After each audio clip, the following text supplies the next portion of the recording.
दोस्तों आपके लिए फिर से एक बहुत ही अच्छा सेशन हम लेकर आए हैं और इस वीडियो में बहुत ही अच्छे क्वेश्चन हैं। आप सभी इस वीडियो के साथ एंड तक बने रहें और हमेशा की तरह आप अपना यहाँ से स्कोर चेक कर सकते हैं, क्योंकि अब आपके पास इतना ज़्यादा समय नहीं है कि आप तैयारी ना करें और फिर भी आप एग्ज़ाम क्रैक कर दें।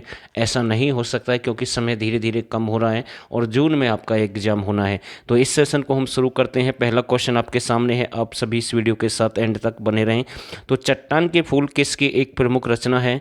तो चार ऑप्शन आपके पास में, तो इसका जो राइट आंसर बनेगा तो ये आपके है श्री मोहन चोपड़ा की है। श्री मोहन चोपड़ा का जन्म पंजाब के गुरदासपुर यानी कि एक स्थान है, वहाँ पर इसका जन्म हुआ। इनकी बहुत सारी रचनाएं या उपन्यास हैं, आपको ध्यान रखना है, जो कि एग्जाम में बार बार रिपीट होती हैं। तो ये कन्नड़ भाषा के एक प्रमुख कवि माने जाते हैं, तो ये भी आपको ध्यान रखना है। तो इसका जो राइट बनेगा ए बिल्कुल इसका राइट आंसर है। पेट्रोलियम अनुसंधान सेंटर की हरियाणा में कहाँ पर स्थापना की गई है? तो इसका जो राइट आंसर बनेगा पेट्रोलियम अनुसंधान सेंटर। तो ये कहाँ पर स्थापित किया जा रहा है? तो इसका जो राइट आंसर बनेगा ये आपका फरीदाबाद। तो डी बन जाएगा इसका राइट आंसर। और यानी कि राष्ट्रीय बिजली ट्रेनिंग संस्थान भी आपका कहाँ पर है?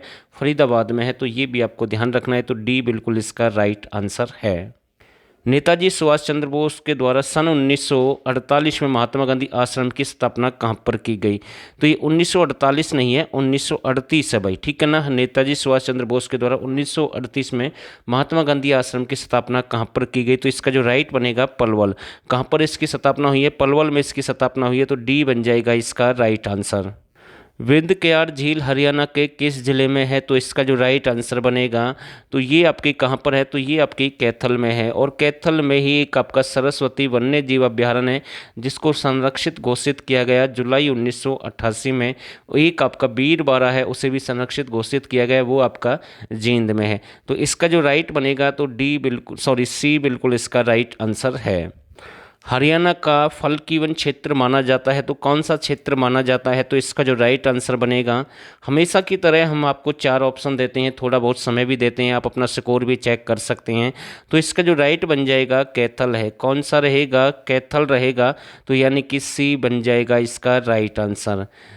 आंधी और घर किसका एक प्रमुख उपन्यास है? तो ये भी एग्जाम में क्वेश्चन बन सकता है। और दोस्तों आपके सामने ये जो हमारा इतना सारा डाटा आप 99 रुपये में ज्वाइन कर सकते हैं, इसमें आपको 1350 प्लस क्वेश्चन हरियाणा जीके के सिलेक्टेड वन लाइनर क्वेश्चन है। जैसे आप देख रहे हैं ऐसे क्वेश्चन मिलेंगे जो आपको प्लस करा सकते हैं, नौकरी दिला सकते हैं। और ऐसे क्वेश्चन है कुछ तो जो आपको किसी बुक में नहीं मिलेंगे, लेकिन एग्जाम में वो क्वेश्चन पूछे जाते हैं। और वो हमने अभी तक हम कह सकते हैं कि उनमें से बहुत कम क्वेश्चन है यूट्यूब पर कराएं। बाकी क्योंकि जो पेड है वो पेड होता है, जो पैसे खर्च करेगा भाई पैसे तो आपको खर्च करने ही पड़ेंगे। वैसे भी हमने बहुत सारा डाटा अपने चैनल पर डाला, लेकिन फिर भी आपको थोड़ा बहुत तो करना ही पड़ेगा अगर नौकरी लेनी है तो। 1350 प्लस क्वेश्चन आपके हरियाणा जीके के सिलेक्टेड, साथ में 2020-21 की करंट अफेयर है, आपको तब तक मिलेगी जब तक आपका एग्जाम होगा। कोई चार्ज नहीं रहेगा करंट अफेयर का। National current affair 2021 complete, agriculture animal के प्रैक्टिस सेट है वो डाटा है। बस इतना कह सकता हूँ, ज़्यादा मैं नहीं कहूँगा, आगे आपकी मर्जी है। और इस नंबर पर आपको व्हाट्सअप करना है, जो आपके सामने यहाँ से पूरी जानकारी मिलेगी। आप ज्वाइन कर सकते हैं केवल 99 रुपये में। और इसका जो राइट आंसर बनेगा मोहन चोपड़ा। तो डी बन जाएगा इसका राइट आंसर। तो डी बिल्कुल सही आंसर है। मेवात विकास बोर्ड का गठन कब हुआ? तो इसका जो राइट आंसर बनेगा, इसका गठन कब हुआ? 1980 में हुआ है। और मेवात बोर्ड का जो अध्यक्ष होता है वो सीएम साहब होते हैं। और एक खनिज धातु का जो मुख्यालय है वो भी आपका मेवात में 1963 में उसकी स्थापना हुई।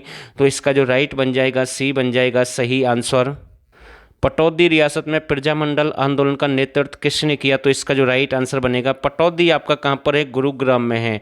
और यहीं पर एक ग्रीन रोड है भाई, ठीक है, आपको ध्यान रखना, क्वेश्चन बन सकता है ग्रीन रोड कहाँ पर है? गुरुग्राम में है।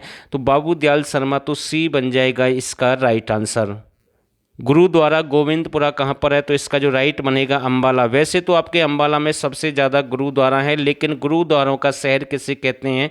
कैथल को कहते हैं। तो ये आपको ध्यान रखना है। नवग्रह कुंड नगरी भी कैथल है, लवकुश नगरी भी कैथल है, रावण नगरी भी कैथल है।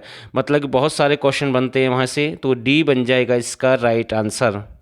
पूर्व नौसेना अध्यक्ष सुनील लांबा का जन्म हरियाणा के किस गांव में हुआ? तो पूर्व नौसेना अध्यक्ष है सुनील लांबा, तो इनका जन्म कहां पर हुआ? अमरपुर एक गांव है। और आपसे डिस्ट्रिक्ट भी पूछ सकता है, कौन से डिस्ट्रिक्ट से संबंधित है?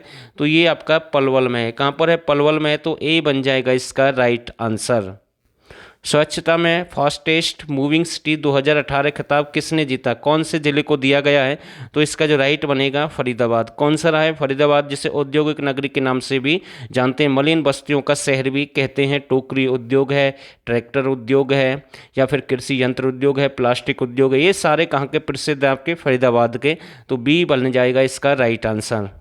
हरियाणा का कौन सा गांव द्वापर युग में सूरमाओं की भूमि रहा है? तो इसका जो राइट बनेगा आपका बंचारी, जिसकी बिरज की होली काफ़ी प्रसिद्ध है।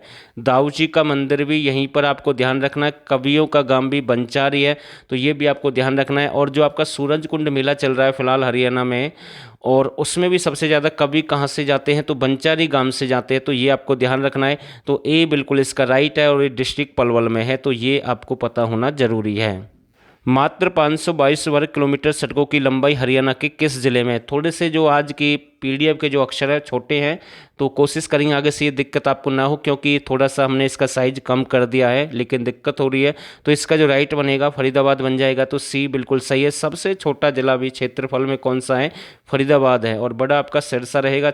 फरीदाबाद का क्षेत्रफल 741, 42, 43 वर्ग किलोमीटर ऐसे आ सकता है क्वेश्चन।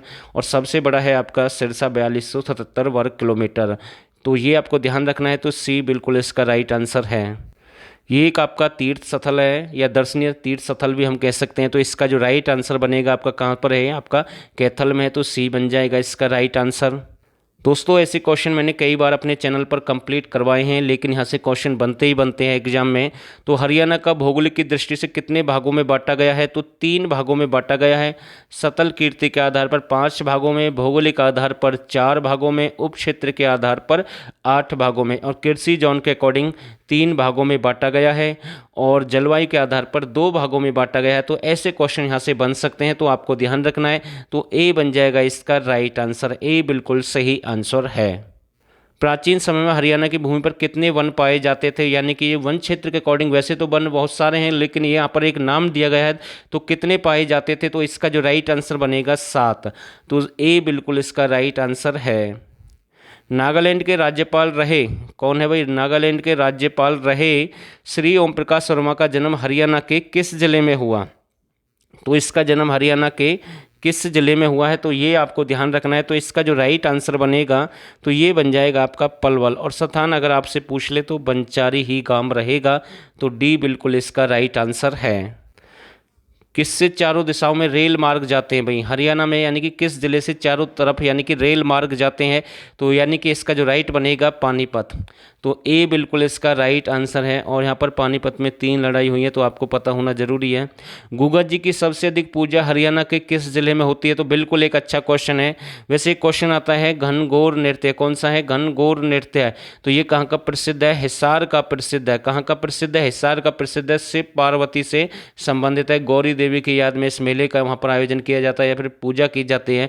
जबकि गुगा जी जो नृत्य है, ये भी कहाँ का प्रसिद्ध है? तो सबसे ज़्यादा अगर इसके जो पूजा की अगर हम क्षेत्र की बात करें, तो ये भी आपका हिसार ही रहेगा। ठीक है ना? इसे छड़ियों के नाम से भी जानते हैं। तो इसका जो राइट बन जाएगा हिसार ही बनेगा। तो सी बिल्कुल सही है। और सर्प की ये पूजा करते हैं, तो आपको ध्यान रखना है। ऐसे क्वेश्चन यहाँ से रक्षक मानते हैं एक प्रकार से। टोपी वाला गुरुद्वारा कहाँ पर है? एक आसान क्वेश्चन मैं कह सकता हूँ इस वीडियो का। टोपी वाला गुरुद्वारा आपका कहाँ पर है? तो ये आपका बन जाएगा कैथल में। तो डी बिल्कुल इसका राइट बनेगा।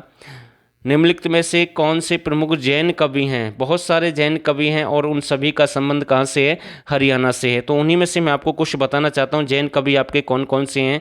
एक तो आपके मालदेव हैं, एक आपके सुंदरदास हैं, एक आपके लोहाचारी हैं, एक श्रीधर हैं, पुष्पदत्त हैं। ठीक है ना? और ये आपके कौन हैं? ये आपके एक भगवती दास है, जैन कवि हैं सारे के सारे। तो उन्हीं में से एक है जैन कवि आपके विजयानंद सूरी। ये नहीं है। ठीक है ना? तो जो नाम मैंने आपको बताए वो हैं, और विजयानंद सूरी हैं। तो ए बन जाएगा इसका राइट आंसर। भक्त भारती किसकी एक प्रमुख रचना है? तो इसका जो राइट आंसर बनेगा तुलसी शर्मा दिनेश। ठीक है ना? सत्यवती कथा के नाम से भी आता है, मतवाली मीरा के नाम से भी आता है। तो आपको ध्यान रखना है। जबकि इसका जो राइट बनेगा तुलसी शर्मा दिनेश है, और इनका संबंध है कहाँ से है? भिवानी से। तो ए बन जाएगा इसका राइट आंसर। हरियाणा के किस व्यक्ति ने दिव्य चक्षु नाम से हास्य व्यंग्यपूर्ण निबंध लिखे हैं? तो किसने लिखे हैं? तो ये भी एक अच्छा क्वेश्चन है, और इनकी बहुत सारी रचनाएं उपन्यास हैं, और मैंने कई बार आपको बताई हैं भाई। ठीक है ना? विशंबरनाथ कौशिक हैं, इनका संबंध कहाँ से, अंबाला से, तो आपको ध्यान रखना है, तो सी बन जाएगा इसका राइट आंसर। हरियाणा की गौरव गाथा किसका एक प्रमुख उपन्यास या रचना है, तो ये भी एक अच्छा क्वेश्चन मैं कह सकता हूँ। तो इसका जो राइट आंसर बनेगा, इनकी बहुत सारी यानी कि रचनाएं हैं, तो ये किसकी है, आपकी शंख है, शहनाई है, ठीक है ना, भेड़ियों के संग है, तो ये सब किसकी हैं, तो ये आपके उदय भानुवंश की हैं। इनका संबंध हिसार से माना जाता है, तो ध्यान रखना पहले राज्य कभी भी ये माने जाते हैं, तो डी बन जाएगा इसका राइट आंसर। और दोस्तों ये आपके सामने नंबर है, यहाँ से आप ज्वाइन कर सकते हैं। बस मैं इतना कह सकता हूँ कि हमने वो डाटा दिया है पेड कोर्स में जो आपको बहुत कम बुक में मिलेगा, आगे आपकी मर्जी है। बहुत सारा डाटा आपको अलग से मिल रहा है। बाकी जो न्यू स्टूडेंट है, यानी जिन्होंने पुराने स्टूडेंट हैं, नए स्टूडेंट हैं, जिन्होंने हमारा ये सब कुछ ज्वाइन किया, उनके लिए अलग से एक और प्रयास किया हमने उसके लिए, यानी कि जिन्होंने पहले ज्वाइन कर लिया उससे अलग आप हमारे 500 क्वेश्चन और भी ज्वाइन कर सकते हैं। वो डाटा कल कंप्लीट हो जाएगा और उसका जो चार्ज है 49 रुपये रहेगा भाई अलग से। जो हमारे पुराने साथी हैं उनके लिए 49 रुपये रहेगा, और जो बाकी नए हैं उनके लिए 79 रह सकता है। तो इस पर हम कल एक वीडियो बना देंगे। बाकी आपके सामने, आप ज्वाइन करें या ना करें आपकी मर्जी है। तो इसका जो भी एक सेशन था हमने आपके सामने कंप्लीट करा दिया। और दोस्तों आप सभी ने इस वीडियो को यहाँ तक देखा, आप सभी का बहुत बहुत धन्यवाद।